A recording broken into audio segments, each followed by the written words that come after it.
Welcome to big TV digital exclusive. Sindhu నది లోయలో భారీగా బంగారం బయటపడింది. దాదాపు 33 టన్నుల బంగారం ఉంటుందని చెప్పి అక్కడ దీని విలువ దాదాపు 18,000 కోట్లు. పాక్లోని అటాక్ జిల్లాలో ఉన్న సింధు నదిలో బంగారం నిల్వలు వెతికి తీసిన ప్రక్రియలో దాదాపు 32 కిలోమీటర్ల పరిధిలో బంగారం నిల్వలు మరి పాకిస్తాన్ దిశలో తిరుగుతుందా? అసలు పాకిస్తాన్ ఇప్పటికే అప్పుల బారిలో పడిందని అందరికీ తెలుసు. అయితే ఈ బంగారం దొరకడంతో పాకిస్తాన్ దిశ ఏమన్నా తిరుగుతుందా, లేదంటే వాళ్ళ ఎకానమిక్ గ్రోత్ ఏదన్నా పెరుగుతుందా, ఫినాన్షియల్ బూస్ట్ ఏమైనా వస్తుందా అని చెప్పి అందులో ఉన్న ప్రజలకు కూడా ఆసక్తికరమైన విషయాలు కూడా బయటకు వస్తాయంటూ ఎదురు చూస్తూ ఉన్నారు. మంచి రోజులు వస్తాయంటూ అక్కడ ప్రజలు కూడా చాలా ఆశల్లో వెయిట్ చేస్తున్నారు. అయితే ఇదే నేపథ్యంలో ఇస్లామాబాద్ అంటే పాకిస్తాన్లోని పంజాబ్ ప్రావిన్స్ అటాక్ జిల్లాలో ఉన్న సింధు నది లోయలో భారీగా బంగారం నిల్వలను గుర్తించారు. దాదాపు 32.6 టన్నుల బంగారం నిల్వలు ఉన్నాయని, వాటి విలువ దాదాపు 18,000 కోట్లు అంటే 600 బిలియన్ పాకిస్తాన్ రూపాయల్లో ఉంటుందని అంచనా కూడా వేశారు. బయోలాజికల్ రిజర్వాయర్ ఆఫ్ పాకిస్తాన్ దాంట్లో చూసుకుంటే దానిలో కూడా వివరాలు ధృవీకరించినట్టు తెలుస్తోంది. అయితే పాక్ ప్రజలకు మంచి రోజులు వస్తాయా అని అంటే పాకిస్తాన్లో ఓవైపు నిత్యావసరాల ధరలు, ఇంధన ధరలు కూడా కొండెక్కి ప్రజల జీవితానికి భారంగా మార్చే ఈ రోజుల్లో మరోవైపు వరుస ఉగ్రదాడులతో ఎంతో మంది ప్రజలు, సైనికులు, భద్రతా సిబ్బంది ప్రాణాలు కోల్పోతూ ఉన్నారు. అయితే ఇదే నేపథ్యంలో బంగారు నిల్వలు బయటపడ్డాయనే వార్త భవిష్యత్తుపై పాక్కు కొత్త ఆశలను రేకెత్తించాయి. వెలికి తీసిన ప్రక్రియలో మొదలైతే పాకిస్తాన్ ఆర్థిక వ్యవస్థ కొత్త రెక్కలు తొడిగేందుకు ఆస్కారం ఉంటుందని కూడా తెలిపారు. దేశంపై ఉన్న అప్పుల బారి నుంచి తగ్గించేందుకు బాటలు పడతాయని కూడా అక్కడ ఉన్న ప్రభుత్వం తెలిపారు. పాక్ కరెన్సీ విలువ కొంత మేరకు బలోపేతం అవుతోంది. వెరసి నిత్యావసరాల ధరలు, ఇంధన ధరలు దిగొచ్చి సామాన్య ప్రజలకు కూడా ఊరట కల్పిస్తుందని చెప్పి అక్కడున్న ప్రభుత్వం కూడా డిక్లేర్ చేశారు.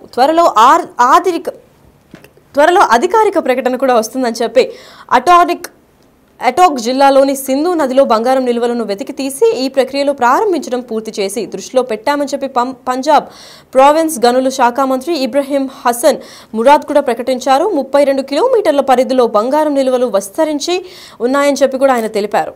అయితే పంజాబ్ ప్రావిన్స్ ఇంకా ఖైర్ ఫంక్వాలా ప్రావిన్స్లో పరిధిలో అంటే ఈ రెండు పరిధిలో పలు ఇతర ప్రాంతాల్లో కూడా బంగారు నిల్వలను గుర్తిస్తున్నాము అని చెప్పి అక్కడ ప్రభుత్వం తెలిపారు. పెషావర్ బేసిన్లో ఇంకా ముర్దాన్ బేసిన్స్లో కూడా సైతం చాలా వరకు బంగారం నిల్వలు ఉన్నాయని పేర్కొన్నారు. ఆయా ప్రాంతాల్లో అక్రమ మైనింగ్ పైన కూడా నిషేధం చేయబడుతోంది. అయితే నిషేధించడం అమలవుతుందని ఇబ్రహీం హసన్ మురాద్ కూడా తెలిపినట్టు తెలుస్తోంది. ప్రభుత్వం ఆధ్వర్యంలోనే బంగారు గనుల్లో మైనింగ్ జరుగుతుందని కూడా స్పష్టం చేశారు.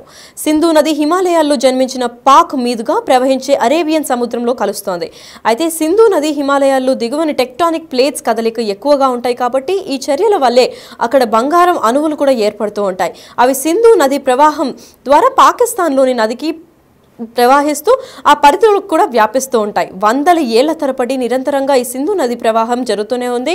అయితే దీనికి అంటే ఈ న్యాచురల్ ప్రాసెస్ ఫలితంగా ఈ బంగారం అణువులన్నీ నది లోయల్లో పలు చోట్ల కూడా పేర్కొన్నాయని చెప్పి అక్కడ ప్రభుత్వం తెలుపుతున్నారు. అయితే ఇది పాకిస్తాన్ దిశలు మారుస్తాయా ఏంటి అని చెప్పి అనుకునే లోపలే లోకల్ మైనింగ్ కూడా చేస్తున్నారు. పలు ప్రాంతాల్లో ఇక్కడ బంగారం దొరుకుతుంది అని అనుకున్న వాళ్ళు, లోకల్ అక్కడ నివసించే వాళ్ళు కూడా మైనింగ్ చేస్తే మనం కోటీశ్వర్లు అయిపోతామని ఒక ఆశతో ఇల్లీగల్ మైనింగ్ కూడా చేస్తున్నారు. అసలు మైనింగ్ అంటేనే ఇల్లీగల్ ప్రాసెస్. అయితే ఆ ఇల్లీగల్ ప్రాసెస్ ని వేరే వాళ్ళు అంటే గవర్నమెంట్ ఆధ్వర్యంలో లేకుండా కూడా చేస్తున్నట్టు తెలుస్తోంది. అయితే ఇదే నేపథ్యంలో సెక్షన్ 144లో కూడా పాకిస్తాన్ వాళ్ళకి ఇది చాలా నేరం అని కూడా చెప్తున్నారు. అయితే గవర్నమెంట్ ఆధ్వర్యంలోనే ఈ మైనింగ్ అంతా జరుగుతుందని కూడా అక్కడ హుసైన్ మురాద్ కూడా స్పష్టం చేసినట్టు తెలుస్తోంది.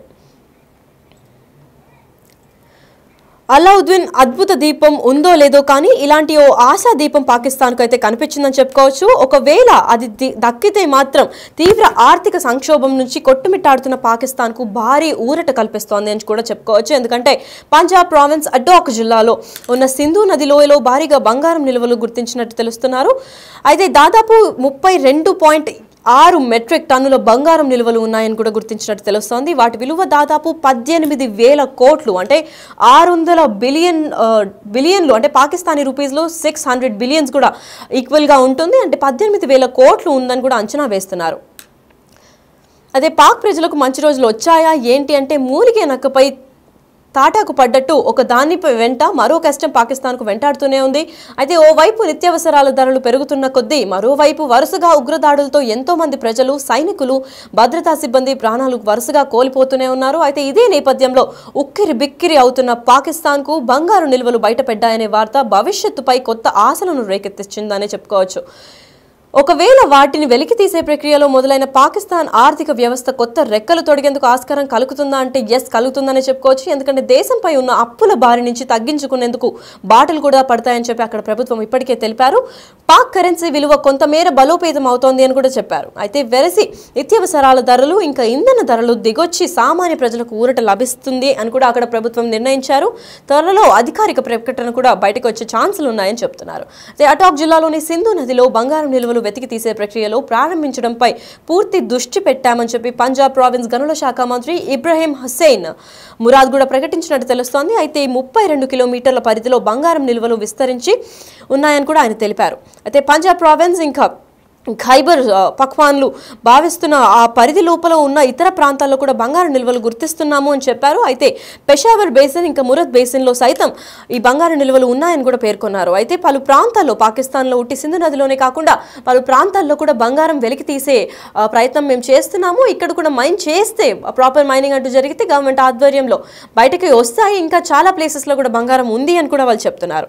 పెషావర్ బేసిన్ ఇంకా ముర్దాన్ బేసిన్లో కూడా చాలా వరకు బంగారం దాగి ఉంది. సో ఇవంతా బయటకు తీస్తే పాకిస్తాన్ దిశ ఏమన్నా మారుతుందా అంటే వాళ్ళు ఇప్పటిదాకా పడ్డ అప్పుల బారి నుంచి బయటపడచ్చా అని అందరి ప్రజల్లో కూడా ఆసక్తి నెలకొంటుంది. ప్రభుత్వం ఆధ్వర్యంలోనే బంగారు గనుల్లో మైనింగ్ జరుగుతుందని కూడా స్పష్టం చేశారు. ఎందుకంటే ఇటీవలే ఇలాంటి న్యూస్ బయటకి రాగానే అక్కడున్న పాకిస్తానీ ప్రజలు కూడా ఎక్కడ పడితే అక్కడ మైనింగ్ స్టార్ట్ చేసేసి మైనింగ్ అనే ప్రాసెస్ ఇల్లీగల్ ఉంటుంది. కాకపోతే ఆ మైనింగ్ ఎక్కడికి ఎవరి ఆధ్వర్యం ఎవరి పర్మిషన్ లేకుండా కూడా ఇల్లీగల్గా మైనింగ్ చేస్తూ ఉంటారు. ఆ బంగారం దొరుకుతుందనే ఒక ఆశతో. కాకపోతే అది ఆ ప్రకారం ఇంకెవరైనా చేస్తే మాత్రం కఠిన చర్యలు తీసుకుంటామని చెప్పి పాకిస్తానీ ప్రభుత్వం ఇప్పుడే తెలిపారు. అయితే సెక్షన్ 144 కింద వాళ్ళకి కఠిన చర్యలు అంటే కఠిన శిక్షలు కూడా పడతాయని కూడా చెప్పారు. అక్కడ పాకిస్తాన్ ప్రభుత్వం కూడా భారీ చర్యలు తీసుకుంటాము, ఇలా ఇల్లీగల్ మైనింగ్ చేయకూడదు, కేవలం గవర్నమెంట్ ఇచ్చిన ఆర్డర్స్తో మాత్రమే గవర్నమెంట్ ఆధ్వర్యంలోనే మైనింగ్ చేయడానికి కుదురుతుంది అని కూడా చెప్పారు. ఇప్పుడు అవి పాకిస్తాన్ ఆర్థిక పరిస్థితిని మార్చబోతున్నాయా లేదా చలికాలంలో సింధు నది లోయలో నీటి నిల్వ తక్కువగా ఉంటుంది కాబట్టి ఈ సమయంలో మైనింగ్ చేస్తే బంగారం నిల్వలు సులభంగా వెలికి తీసేందుకు అవకాశం ఉంటుంది. ఈ నిల్వలు మైనింగ్ ఇంకా వినియోగించే వంటి అంశాలు అంటే ఈ ప్రావిన్స్ కోసం పాకిస్తాన్ కేంద్ర ప్రభుత్వం మధ్య సయోధిగా అంటే కుదరాల్సినవి చాలా ఉన్నాయి. పైగా ఇంటర్నల్ గవర్నమెంట్ ఇష్యూస్ కూడా ఏమైనా ఉంటే దీనివల్ల అవి సాల్వ్ అవుతాయా అని కూడా అంటున్నారు. అంతేకాకుండా ఇటీవలే 7 లక్షల కోట్ల విలువైన బంగారం కూడా చైనాలో కూడా గుర్తించినట్టు తెలుస్తోంది. దాని తర్వాత ఇదే హైయెస్ట్ రికార్డ్ ఇట్లా సింధు నది లోయలో కూడా భారీగా బంగారం దొరికింది అని అంటే ఇది ఒక పెద్ద రికార్డ్ అనే చెప్పుకోవచ్చు. అయితే దీనివల్ల ఇలా బంగారం దొరకడం వల్ల వీళ్ళు మైనింగ్ చేసి ఇంకా బంగారం బయటకు తీయడం వల్ల దాదాపు 18,000 కోట్లు ఎస్టిమేషన్ ఇచ్చారు. కాబట్టి దీనివల్ల పాకిస్తాన్ లైవ్స్ ఏమైనా మారుతాయా లేదంటే వాళ్ళకున్న అప్పుల బారి నుంచి వాళ్ళు బయటపడతారా అనేది అయితే వేచి చూడాల్సిందే.